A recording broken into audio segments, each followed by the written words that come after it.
So let's quickly get some perspectives on this one. Are you impressed, Nigerians, on this one? Let's get some legal and some professional perspective to this. I have joining me from our Abuja studio, Mr. Jude Ilo, a lawyer and a country director of OSIWA. Thank you so much for your time on the program tonight. From what we have heard and following that the fact that the president submitted his latest budget on the floor of the National Assembly on the 7th of November 2017, and the plan was to regularize the budget cycle, but the budget may not be passed until April the 24th. Are you impressed? I don't think anybody will be impressed by what's going on.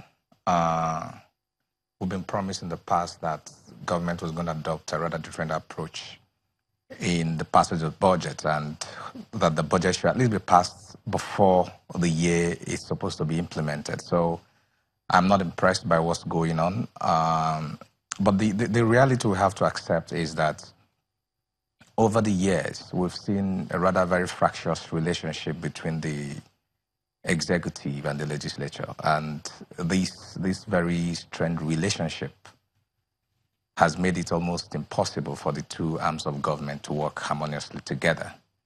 And added to that is the fact that we are now hearing the president giving agencies of government the marching orders to send their budget details, and I'm wondering what was presented to the National Assembly in the first place. So I think what we're seeing here, one, is the inability of the two arms of government to, constructively engage each other and work together. The inability of the executive to some reasonable extent to do what they were supposed to have done, before this budget is laid before the National Assembly, and that is, collaborate and talk to their counterparts of the National Assembly in terms of points and items that are going to be coming towards them. Because my understanding of the lawmaking process is that it's a negotiation process. And on the part of National Assembly also, we also expected this, good faith negotiations and interactions between them and the executive. That has not happened.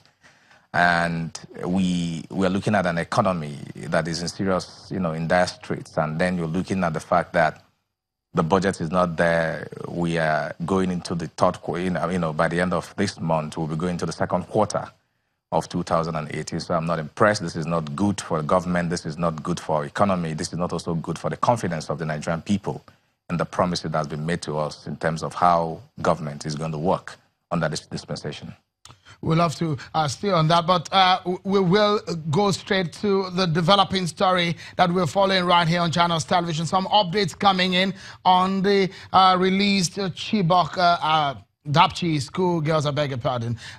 So let me give you some latest that are coming in. More than 100 schoolgirls kidnapped by members of Boko Haram last month in Dapchi, Yobe State, have been returned. The federal government said a total of 106 abducted persons comprising 104 Dapchi schoolgirls. One other girl and a boy were freed by insurgents in the early hours of Wednesday.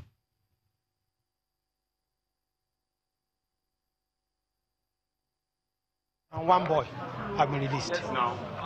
And I can say it's developing.